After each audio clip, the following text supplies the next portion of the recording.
Bonsoir à toutes et à tous, bienvenue sur 01 TV. Comme chaque jeudi, nous voici de retour pour 01 Hebdo, le débrief de l'actualité de la semaine. C'est exclusif et c'est sur 01 TV. Jérôme, bonjour. Salut François, bonjour à tous. Voici le sommaire de 01 Hebdo.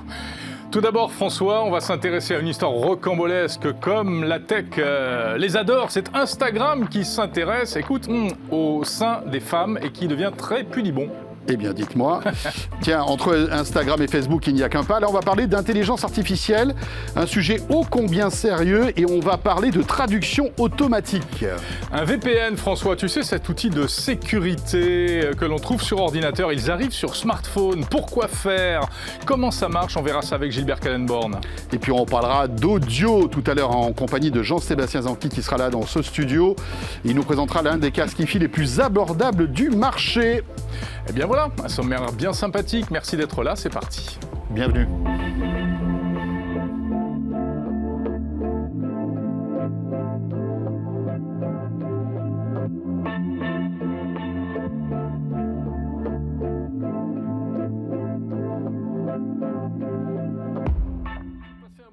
Une bonne demi-semaine, François. Oui, une bonne demi-semaine, oui, écoute, très bonne, avec une actualité évidemment dédiée à la tech toujours autant passionnante.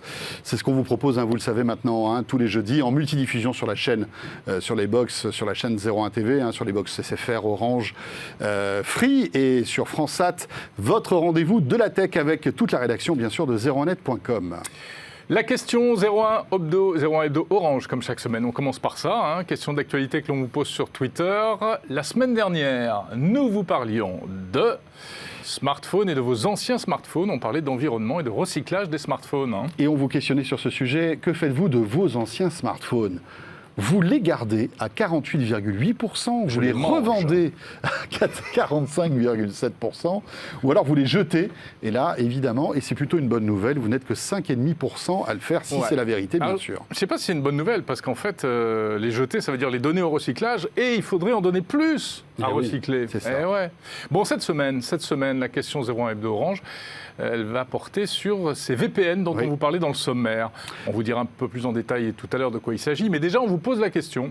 Est-ce que vous utilisez un VPN? Alors, est-ce que vous l'utilisez sur smartphone, sur PC, ou alors sur les deux, ou alors pas du tout? Dites-le nous. Dis donc. Vous pouvez voter. Alors, évidemment, là, C'est intéressant, les premières tendances. Là. Voilà, les tendances évoluent très vite puisqu'on vient de poser cette question. Donc, évidemment, les votes vont venir un petit peu l'affiner.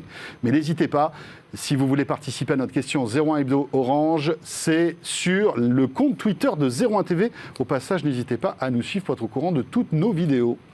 Voilà, on passe tout de suite, on rentre dans le dur de ce 01 Hebdo avec l'actu de la semaine.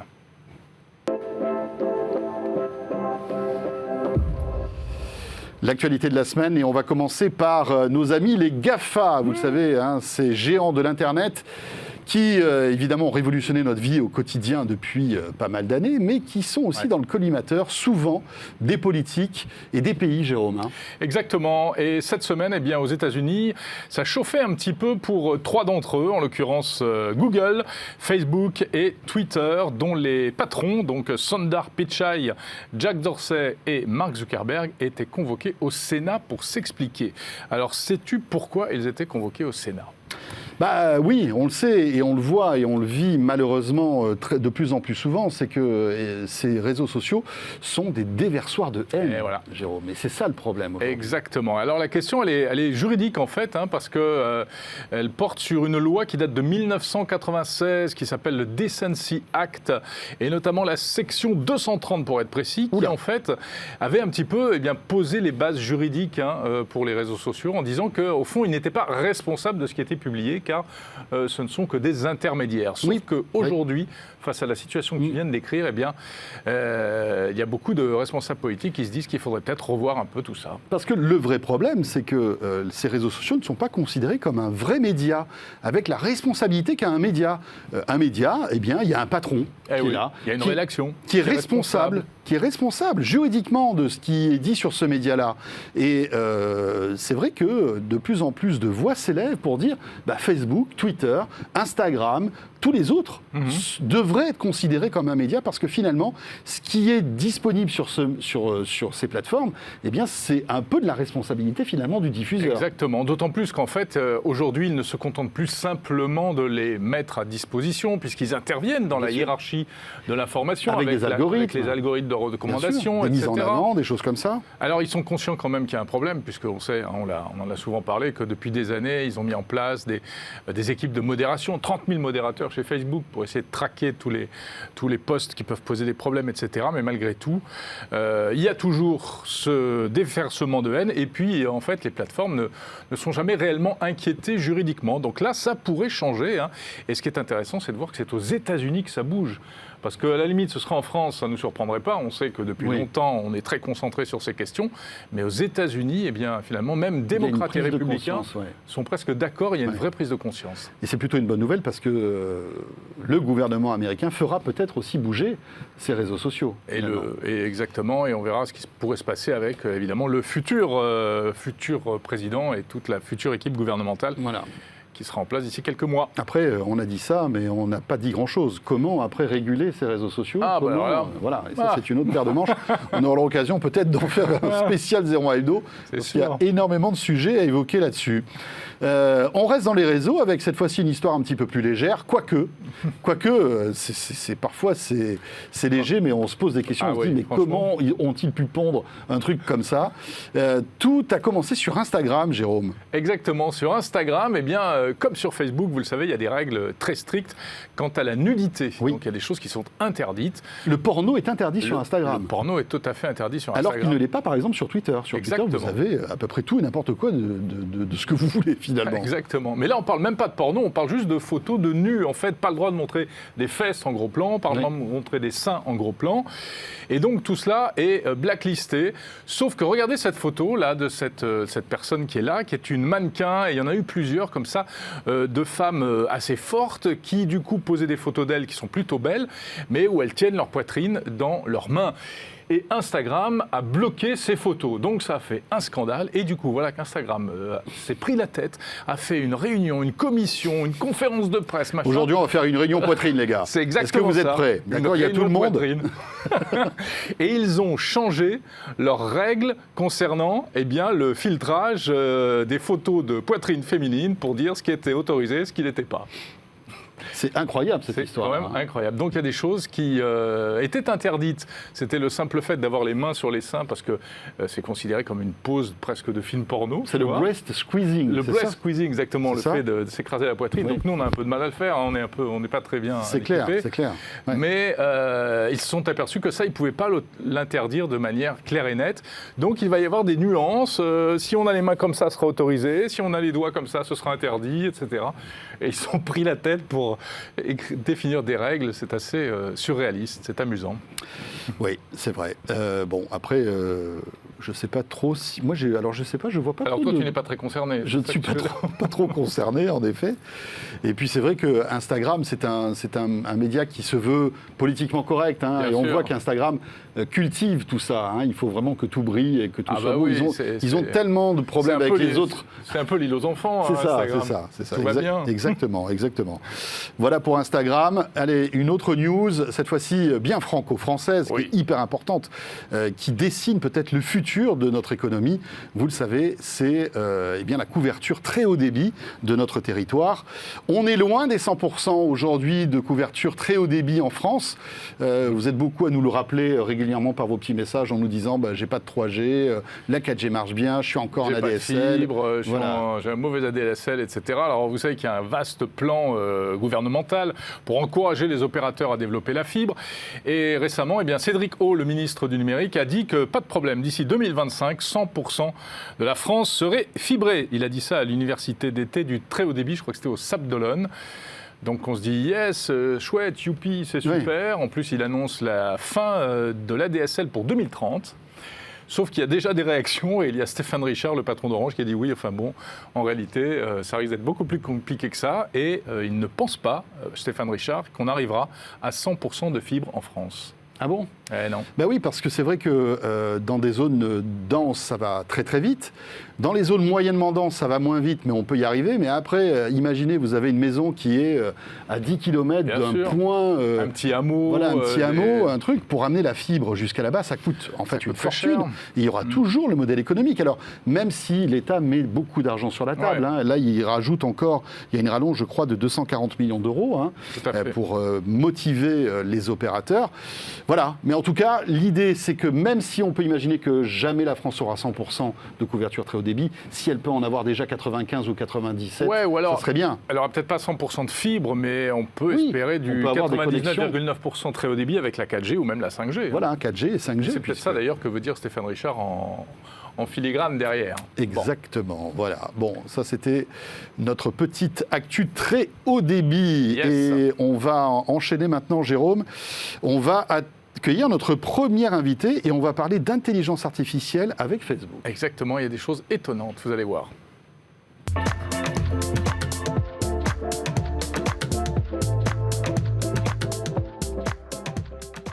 Et puis je vous rappelle que vous pouvez bien sûr réagir à notre question 01 Hebdo Orange sur Twitter. On vous questionne sur les VPN. Ce sera l'un des sujets qu'on va évoquer dans quelques minutes avec Gilbert Kallenborn. On vous demande si vous utilisez un VPN. Dites-le nous. Évidemment, tout ça est confidentiel. Parce qu'on sait que non, mais le VPN, tu sais, c'est un peu... Si vous nous regardez en Chine, vous êtes peut-être... Ouais, c'est grâce à un VPN. Bah, si vous nous regardez, déjà, c'est que vous avez un VPN. Autrement, vous ne Ouais. pourriez pas nous regarder. En tout cas, sur YouTube. Exactement. Donc, n'hésitez pas. Vous pouvez voter à notre question 01 Hebdo Orange. François, tu as remarqué que sur Internet, maintenant, c'est formidable. On a quasiment l'impression que tout Internet est de plus en plus en français. Oui. Même quand on visite des sites d'autres nationalités, même quand on converse avec des gens d'autres nationalités, parce que la traduction automatique a fait des progrès phénoménaux, et grâce à l'intelligence artificielle. Et on en parle avec notre invité Armand Joulin, qui est chercheur chez Facebook en intelligence artificielle, est avec nous en visio. Bonjour Armand. Bonjour. Et bienvenue dans ce 01 Hebdo. Alors Armand Joulin, vous êtes chercheur ici en France au FAIR, le FAIR, qui est le laboratoire de recherche, le laboratoire de recherche en intelligence artificielle de Facebook, qui est dirigé par le français Yann Lequin. Et vous travaillez sur plein de choses. Alors c'est pas directement lié à Facebook, FAIR. Vous pouvez nous expliquer un petit peu d'abord ce que c'est que ce labo, qu'est-ce que vous y faites d'une manière générale ? Très bien. Merci d'abord pour l'introduction. Oui, FAIR, c'est un labo très particulier puisque nous sommes un labo qui travaille indépendamment de Facebook sur des sujets d'intelligence artificielle assez fondamentaux. Et notre mode de fonctionnement est le même qu'un mode de fonctionnement d'un labo public comme une université. On travaille, tous nos travaux sont open sourcés, on travaille sur tout ce qui est données publiques et sur des problèmes publics et tous les fruits de nos travaux sont publiés dans des conférences internationales. Open sourcé, ça veut dire donc c'est distribué en open source, accessible à tout le monde.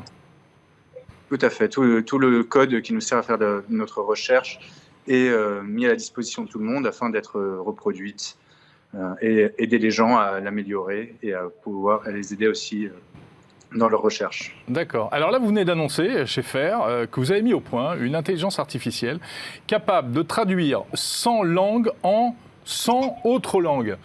Ça veut dire quoi exactement ? Alors, qu'est-ce que ça veut dire ? Ça veut dire que on a un modèle unique qui est capable de prendre une phrase dans n'importe quelle des 100 langues et de le traduire dans n'importe quelle autre des 100 autres langues. La grande différence avec ce qui était fait avant, c'est qu'autrefois, la traduction automatique avait besoin de gens qui écrivaient ou traduisaient des choses à la main et du coup, souvent, la plupart des modèles passaient par l'anglais. Il s'agissait de faire de la traduction. Donc, les modèles de traduction existants avant le nôtre, qui traduisaient depuis 100 langues, allaient tous vers l'anglais. Et ensuite, pouvaient potentiellement retraduire depuis l'anglais jusqu'à ces autres langues. Oui, ça ne devait pas être parfait à l'arrivée, alors. Exactement. Le problème de ce genre d'approche, c'est que il y a énormément d'informations qui est perdue quand on passe par une langue qu'on appelle pivot, donc dans ce cas-là l'anglais. Par exemple, si vous voulez traduire entre de l'espagnol et du basque, il paraît assez bizarre de devoir d'abord traduire en anglais avant de passer en... C'est des langues qui ont certaines similarités. D'accord. Et donc, vous avez enlevé cette langue pivot, et ça a nécessité beaucoup de travail. On n'arrive pas à se rendre compte, mais le fait d'enlever cette langue pivot, c'est d'une complexité extrême. Tout à fait. Alors, oui, ça nous a pris plusieurs années. On était une vingtaine de chercheurs et d'ingénieurs à travailler dessus, répartis entre les États-Unis et la France. La grosse difficulté, ça a été de trouver comment récupérer des traductions entre des langues qui sont relativement rares. Et pour ce faire, ce que nous avons fait, c'est que nous avons téléchargé des grandes quantités de données en ligne via Wikipédia et un projet public qui s'appelle Common Crawl. Et nous avons cherché de manière automatique des traductions entre tous les textes dans toutes ces langues à la fois. L'idée là-dessus, ça a été de typiquement prendre les articles de Wikipédia qui ont été traduits dans plusieurs langues et de se servir de ça comme une base de traduction. Et à partir de là, on a développé une énorme quantité de données dans ces 100 langues qui représentent des centaines de millions de phrases. Et ensuite, il a fallu entraîner un modèle au-dessus de tout ça. Comme la quantité de données était gigantesque et le nombre de phrases et le nombre de langues énorme, donc une centaine, il a fallu, ça demandait un énorme effort d'ingénierie parce que on ne pouvait pas entraîner de petits modèles sur simplement quelques machines. Il a fallu utiliser une énorme quantité de computationnel pour pouvoir réussir à apprendre ce modèle. Et tout ça coûtait quelques années, demandait quelques années de travail. Donc en fait, pour qu'on comprenne bien, ça veut dire que par exemple, si du texte va être traduit je voyais passer le thaï en hébreu, même s'il n'existe pas véritablement de dictionnaire, de corpus en fait, déjà avec ces deux langues, votre algorithme, lui, va permettre de faire la passerelle entre les deux. Tout à fait, oui. Exactement, on a non seulement notre algorithme nous permet de le faire, mais dans sa construction même de comment nous sommes arrivés là, c'est en découvrant des textes qui parlaient de la même chose, mais dans ces langues-là, qui n'avaient jamais été mis en parallèle.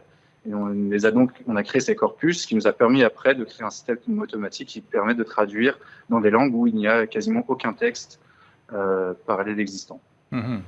Alors on sait qu'il y a une vraie concurrence sur le marché de l'intelligence artificielle. Il y a Facebook, il y a Google, je crois qu'il y a IBM aussi, me semble-t-il, ou enfin peut-être d'autres encore, qui font beaucoup de choses. Pourquoi cette espèce de frénésie? À quoi ça va servir tout ça concrètement, vous savez déjà? Alors, à quoi la traduction automatique, je pense, assez importante. Ça permet à tout le monde de lire des textes dans n'importe quelle langue. Ça permet de comprendre des messages écrits par d'autres gens et d'une manière générale, simplement de permettre de mieux se comprendre à travers le monde sans nécessairement avoir à passer par une langue comme l'anglais que tout le monde ne maîtrise pas forcément. Donc, je pense qu'il y a un but commun là-dessus d'arriver à une sorte de modèle de traduction universelle, un petit peu comme le poisson de Babel, si vous connaissez le guide du routard intergalactique. C'est un peu il y a ce rêve d'avoir ce traduction universelle entre toutes les langues. Ça permettra aussi de pouvoir retrouver des vieux textes dans des langues qui ont peu de personnes qui le parlent et de pouvoir les rendre accessibles à n'importe qui. Ah oui, le guide du routard intergalactique avec la fameuse question quel est le sens de la vie, c'est ça? Voilà, dont, bien entendu, la réponse est 42, comme chacun sait. Juste une petite question, Armand. L'objectif aussi, c'est peut-être de pouvoir implémenter cet outil de manière instantanée lorsque, par exemple, on va voyager dans des pays, etc. Quand on converse, quoi. Voilà. Est-ce qu'on arrive aujourd'hui à avoir 0 temps de latence et une puissance de calcul assez importante pour avoir une traduction instantanée? Alors, c'est une excellente question et ça fait effectivement partie des rêves de la traduction automatique, de pouvoir traduire instantanément. Donc, quelqu'un parle dans une autre langue vers sa propre langue. Il y a énormément de travaux là-dessus. Nous, notre travail récent n'adresse pas ce problème-là, mais il y a des travaux d'autres équipes au sein de FAIR qui travaillent là-dessus et aussi au sein d'autres boîtes et universités. C'est effectivement des rêves. À votre avis, on y arrivera quand ? Le plus tôt possible, j'espère. Je pense qu'on a maintenant des systèmes de traduction qui commencent à être assez prometteurs, qui vont de beaucoup de langues à bout de langue. Donc maintenant une centaine, mais j'espère dans le futur proche, quasiment toutes les langues. Et ensuite, il s'agira de trouver des modèles un peu plus efficaces que ceux que nous utilisons pour pouvoir le faire. Mais je pense que c'est à portée de main maintenant, oui. Enfin, j'espère. Très bien. Ben, super, écoutez, ça fait rêver, bravo. Armand Joulin, chercheur chez FAIR, ce labo d'intelligence artificielle qui appartient à Facebook et qui est basé en grande partie à Paris, je crois. C'est ça. C'est ça. Très bien. Merci Merci à vous. beaucoup. Merci. Merci Armand.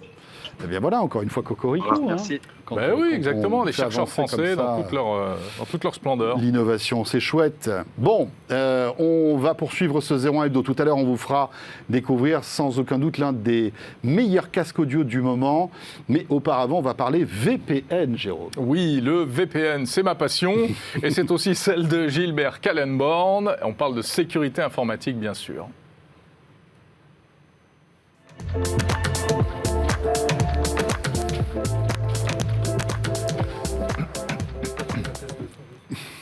Le VPN, eh oui, gros sujet.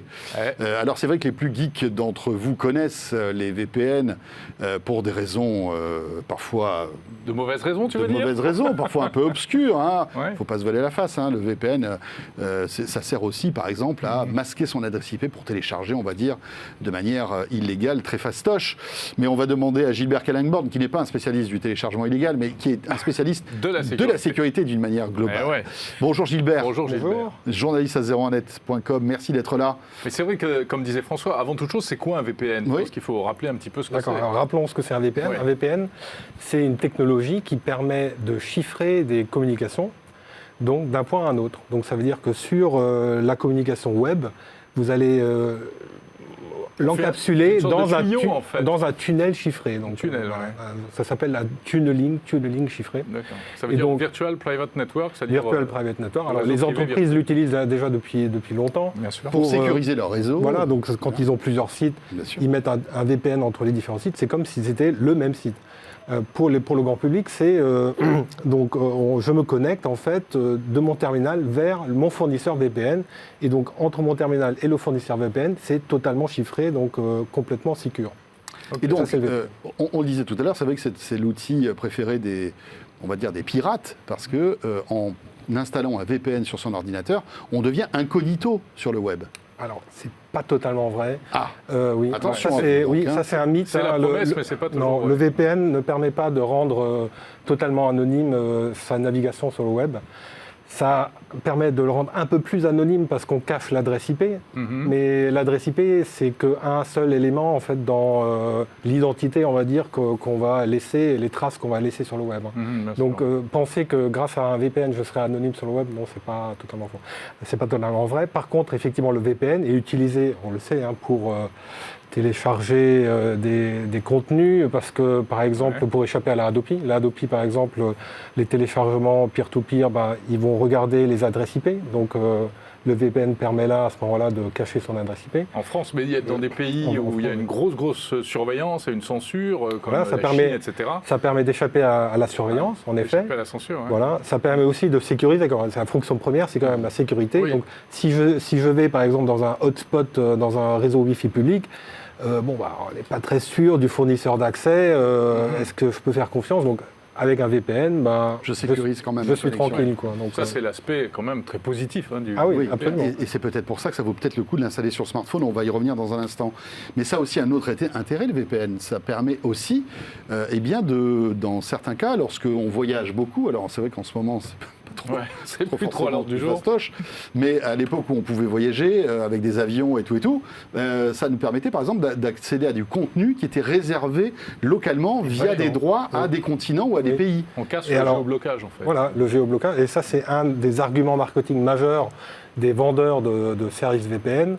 C'est compatible avec Netflix US, par exemple, ou compatible avec Disney, les catalogues US en général, parce que effectivement, les fournisseurs VPN ont une multitude en fait de serveurs, de points de sortie dans le monde, et donc notamment aux États-Unis. Donc, je peux choisir sur une carte où j'ai envie de sortir avec mon VPN, et donc c'est comme si je serais en fait comme si j'étais en fait un internaute américain, parce D'accord. que j'ai une adresse IP américaine. Ouais. Alors pendant longtemps, en fait, les Netflix, Amazon laissaient passer les VPN. Et puis de petit à petit, il y a une espèce de, comment dirais-je, de serrage de vis de la part de tous ces services de vidéo en streaming qui aujourd'hui détectent les VPN et les interdisent. Voilà, ils les interdisent. Donc même si on paye pour avoir un VPN, parfois, il est de plus en plus compliqué d'accéder à ces services à l'étranger. C'est vrai. Alors c'est un petit peu fluctuant. Parfois, ils sont un petit peu plus serrage de vis qu'à d'autres moments. Mais alors j'ai posé la question à un fournisseur VPN, mais vous dites compatible Netflix US, mais comment faites-vous? Alors, ils sont restés assez discrets quand même là-dessus. Non, on s'assure que... On passe sous un tunnel. Voilà, vous inquiétez pas. On passe sous un tunnel, on vous entend plus. On vous assure que ça marche. Ouais. Bon, okay. Alors Gilbert, pourquoi on en parle aujourd'hui? Parce qu'il y a une tendance apparemment qui consiste à installer un VPN non seulement sur ordinateur mais également sur son smartphone. Donc quel intérêt, pour quelles raisons est-ce qu'on voudrait installer un VPN sur son smartphone? Oui, alors effectivement quand on regarde les classements des applications mobiles Android ou iOS, on constate effectivement que les applis VPN font partie des applis les plus, on va dire, celles qui génèrent le plus de revenus. Donc effectivement ça marche, donc il y a un engouement. Oui, parce que c'est un abonnement. C'est un abonnement, oui, c'est payant, ça coûte entre 2 et 10 euros, hein. Ça dépend du fournisseur, ça dépend en fait aussi de l'engagement qu'on est prêt à donner sur 1 an, 2, 3 ans. Et alors pourquoi? Déjà parce que on utilise de plus en plus le terminal mobile, c'est devenu notre premier terminal au quotidien. Donc, et forcément sur ces terminaux-là, j'ai aussi envie de regarder Netflix, j'ai aussi envie de surfer de manière sécurisée, etc. Et aussi parce que ça marche, parce que c'est plus compliqué quand même de faire un VPN sur un mobile que sur un fixe. Ah, c'est plus difficile. Alors techniquement, c'est un petit peu plus compliqué. Pourquoi? Parce que vous avez sans arrêt des changements de connexion. Vous passez du Wi-Fi à la 4G, à la 3G, donc à chaque fois il y a des connexions en fait qui changent, et donc il faut que l'application VPN soit capable de bien gérer ça sans de déconnexion en fait. sans avoir de déconnexion. Voilà. Donc ça aussi c'est quelque chose qui a été perfectionné en fait ces derniers temps, et donc voilà, on a une offre pléthorique d'applis VPN, tant spécialisées, donc NordVPN, ExpressVPN, tous ces applis spécialisés, mais aussi tous les éditeurs de sécurité, d'antivirus qui maintenant proposent aussi des applis VPN. Bitdefender, le dernier par exemple, propose maintenant un premium VPN, et c'est eux d'ailleurs qui m'ont dit Netflix US compatible. Ça marche. Et alors, comment choisir? Est-ce qu'on peut installer n'importe quel VPN? Est-ce qu'il faut faire attention à certaines choses? Est-ce qu'il faut se méfier des gratuits, comme à une époque on se méfiait un peu des antivirus gratuits? Oui, alors effectivement, il faut se méfier des VPN gratuits, parce que vous savez, quand c'est gratuit, c'est toi le produit. Voilà. Et on connaît l'exemple fameux du VPN de Facebook, Onavo, je crois, il s'appelait. Donc il était gratuit, mais en fait, il était gratuit parce qu'en fait, il siphonnait en fait les données de navigation des utilisateurs. Parce qu'évidemment, un VPN, c'est l'outil idéal en fait pour collecter des données aussi, parce que forcément, toutes vos connexions passent par un point de sortie unique. Voilà. On donne les clés du camion, en fait. Voilà, on donne les clés du camion, donc il faut avoir confiance à votre fournisseur. Donc il faut regarder qui c'est. Où est-il situé? Qu'est-ce qu'il fait des logs? Qu'est-ce qu'il stocke? Etc. Ça, il faut quand même bien regarder les conditions d'utilisation. On est sûr que s'il est gratuit, c'est qu'il y a un trop lourd. Moi, je me souviens, il y avait le VPN Ola qui, pendant des années, était très à la mode sur Chrome. Oui, mais en fait, effectivement, on a su après que Ola était utilisé. Quand vous étiez utilisateur de Ola, en fait, votre terminal servait à autre chose. Ce qui est bien. On va pas dire quoi. Après, il peut y avoir du freemium, c'est-à-dire gratuit pour le découvrir et puis qui devient. Oui, voilà. Alors ça, là, il n'y a pas de souci. Effectivement, freemium. Généralement, vous avez un accès limité aux serveurs, aux différents points de connexion, et limité aussi en volume de données que vous pouvez utiliser. Après, comment choisir? C'est en fonction de l'usage que vous voulez faire. En fait, parce qu'il y a beaucoup de fonctionnalités. Ils ne font pas tous la même chose. Non, ils ne font pas tous la même chose. Vous avez par exemple des fournisseurs comme ProtonVPN qui va être très axé sécurité. Donc il va proposer, par exemple, il va intégrer Tor dans son service. Il va intégrer un kill switch, ça veut dire que dès que je perds ma connexion, il n'y a aucune connexion qui sort, donc je suis sûr qu'il n'y a pas de connexion non sécurisée qui va sortir dans mon terminal. Je vais aussi avoir un blocage de pub ou un blocage de malware, donc tout ça c'est des fonctionnalités qui se rajoutent. Ou alors compatibilité avec les services SVOD, compatibilité avec le peer-to-peer. Donc tout ça, en fait, c'est tout le monde ne propose pas exactement la même chose. Le débit est le plus important aussi. Bien sûr. Voilà, donc ça, Oui, parce qu'il faut que derrière, les serveurs de ce VPN envoient la patate, parce que finalement, le débit qu'on va recevoir, ça sera le débit du VPN. Voilà, parce que vous rajoutez un lien de connexion, vous rajoutez du chiffrement, donc forcément, ce ne sera pas une performance. On perd forcément en performance. Donc il faut avoir vraiment un serveur derrière qui soit bien, quoi. Par exemple, pour les gamers, c'est un carnage, le VPN. si on joue en ligne, c'est à pas niveau bon. latent, c'est pas terrible. Non. Mais alors, la question qu'on peut se poser, est-ce que par exemple Jérôme et moi avons besoin d'un VPN sur notre smartphone? Si on n'est pas agent secret ou hacker, ou si on s'en fout de regarder de la SVOD aux US, etc. Alors, est-ce que on devrait tous avoir un VPN sur son mobile ou pas, à ton avis? Moi, je pense que oui. Je trouve que effectivement, parce qu'on est tous aujourd'hui en situation de mobilité, il peut nous arriver de nous connecter à un hotspot Wi-Fi public. Donc, ne serait-ce que pour ça, en fait, ce serait déjà une bonne solution. Alors, dans ce cas-là, ça peut être, si c'est vraiment que ça peut être l'option VPN de votre suite antivirus, quoi, par exemple. Ça suffit, quoi. Vous ne l'utilisez pas beaucoup. C'est un mot de passe qui propose un VPN. Voilà. Moi, je sais que je l'utilise quand je suis dans un café ou dans un hôtel. Oui, ça fait partie de l'hygiène quotidienne. Sécurité. Et après, si vous faites, si c'est pour regarder Netflix, si c'est pour regarder, à ce moment-là, il faut quand même prendre quelque chose qui tient la route. Et qui soit compatible avec les systèmes de défense de Netflix. C'est-à-dire que il ne faudrait pas qu'on s'abonne pour un an et qu'au bout de 2 semaines, il y a des sites qui font des comparatifs, des tests, qui disent voilà, attention, alors lui, chez lui, Hulu, ça ne marche plus, quoi. Mais il faut faire attention. Alors, c'est bien que tu parles de ça, parce que amusez-vous à taper VPN sur Google, vous allez vous retrouver avec des dizaines et des dizaines de sites sponsorisés qui se font passer pour des comparateurs ou des testeurs de VPN et qui en fait ne le sont pas. C'est compliqué quand même. Hein. On sent qu'il y a un tel business derrière là-dessus que même Google fait n'importe quoi en fait. On a des résultats de recherche qui ne sont pas fiables. Non, c'est vrai. C'est difficile d'y voir clair. Juste, je reviens un instant sur ce que François disait. Est-ce que ça vaut le coup de l'installer ?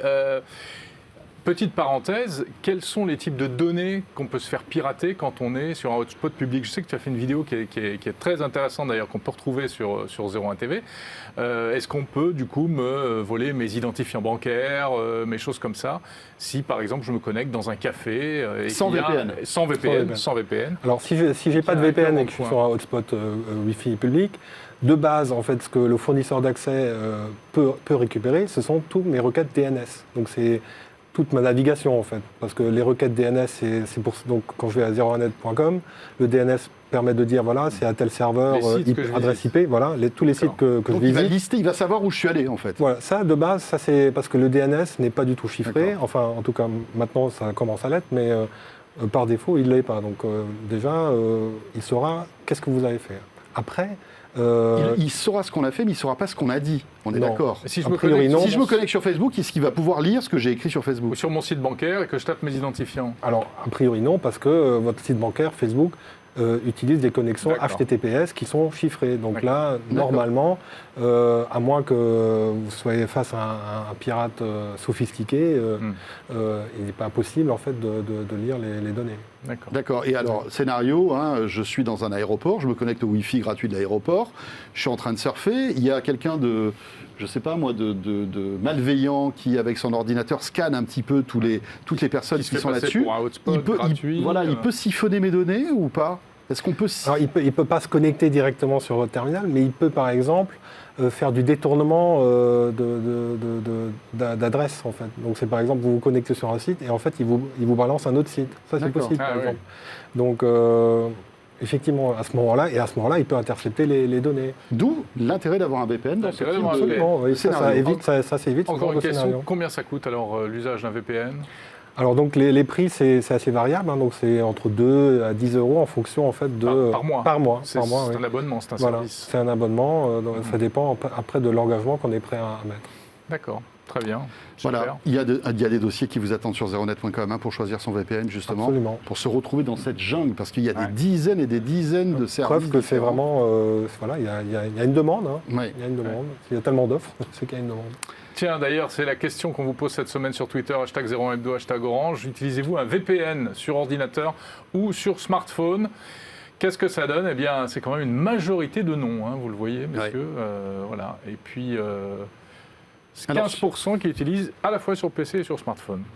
Voilà. 15% de prudents. Mais 5, et quelques pourcents que sur smartphone. Hein. Donc on voit que franchement, il y a encore du chemin à parcourir. Après, on peut comprendre, hein, ça fait une dépense supplémentaire. Hein. Bien sûr. Quand on paye et puis ça alourdit, ce qu'on disait, ça alourdit aussi voilà, les abonnements, etc. Ça alourdit la navigation et aussi l'autonomie. Et oui, bien sûr. Merci Gilbert. Merci beaucoup Gilbert Kallenborn. Journaliste à zeronet.com, spécialiste sécurité. On va parler de son, François, maintenant, avec les oreilles d'or qui nous attendent, qui arrivent tout de suite. C'est Jean-Sébastien Zanqui.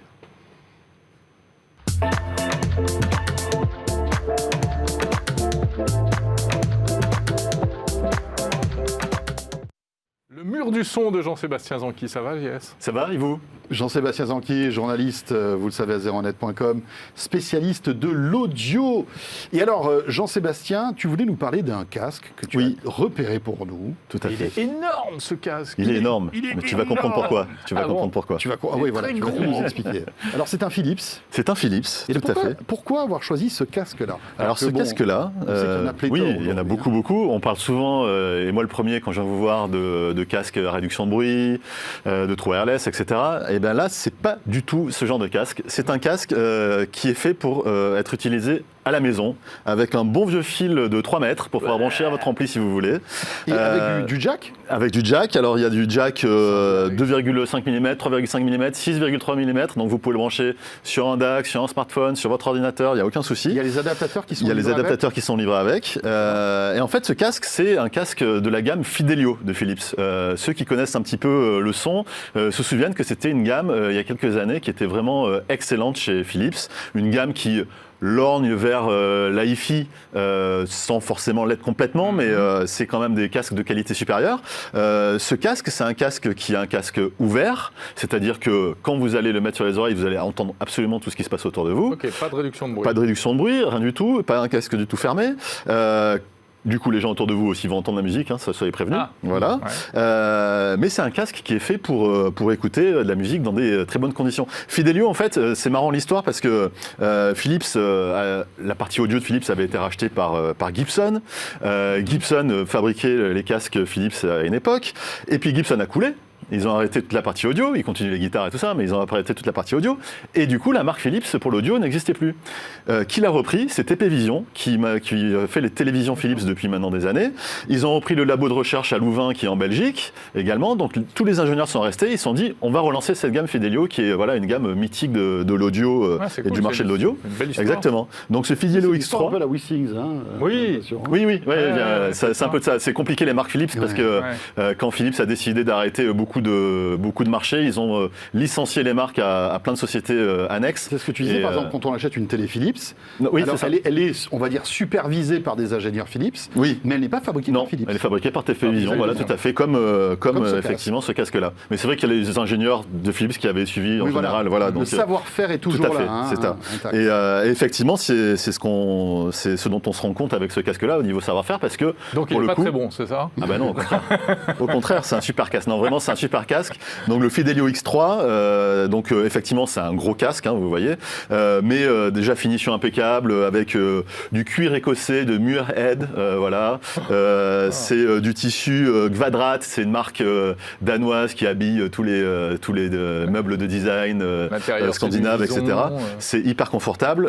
Vous avez un double arceau qui s'adapte directement à votre taille de tête.